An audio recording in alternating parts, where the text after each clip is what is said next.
Hey everyone, and welcome. Today, we're going to talk about a word you've definitely heard tossed around a lot, audits. And trust me, they're way more interesting than just numbers and spreadsheets. They're actually the main tool we use to build trust in the world around us. So, let's dive in. So, let me ask you this. A company comes out and says they've had record-breaking profits. A charity claims 95% of your donation goes straight to the people who need it.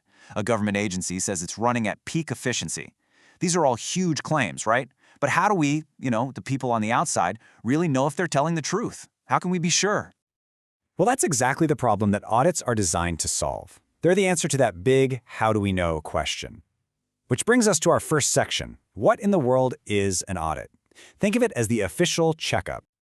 Okay, so at its core, an audit is a formal and independent look at something.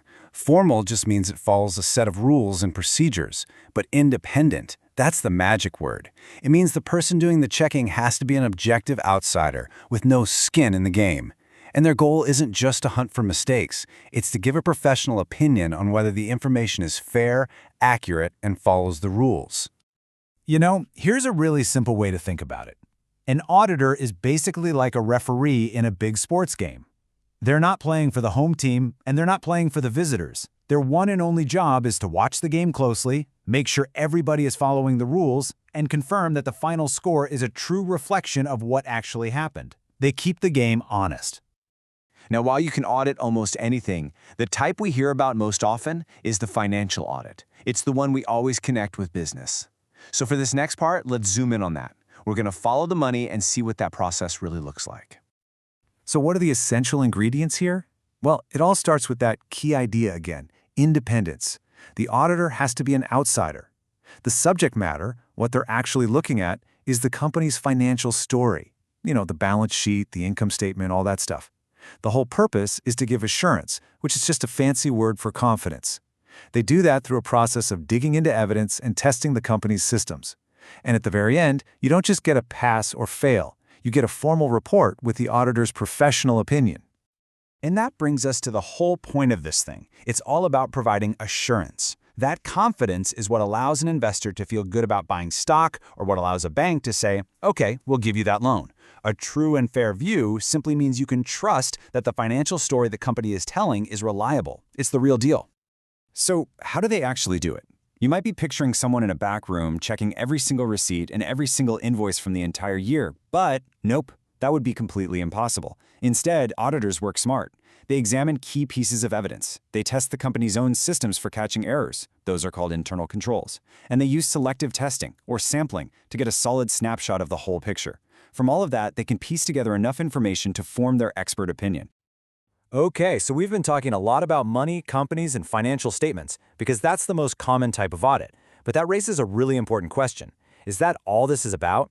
Is this just a tool for accountants in Wall Street, or is it bigger than that? Well, the answer is, it is so much bigger. And this is where things get really interesting.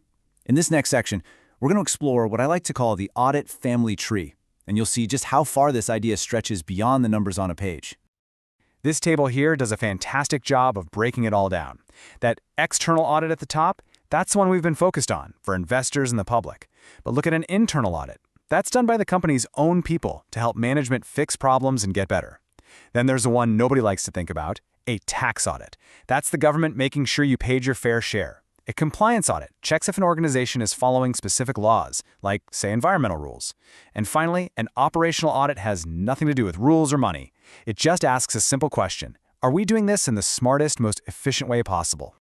So, after looking at all these different flavors of audits, it all leads to the big, final question. Why does any of this really matter? Why should we care? Well, this last section ties everything we've talked about back to that one single, powerful idea: trust. This is really the bottom line. Think about it. Without some system of independent verification, how could our complex global economy even work? How could you trust your retirement savings to an investment fund? How could we hold our governments accountable for how they spend our tax money? Audits are the mechanism that creates that accountability. They are, quite literally, the foundation of trust that our systems are built on. And that leaves us with one final thought to chew on. We live in an age where we are just flooded with information and claims all day, every day.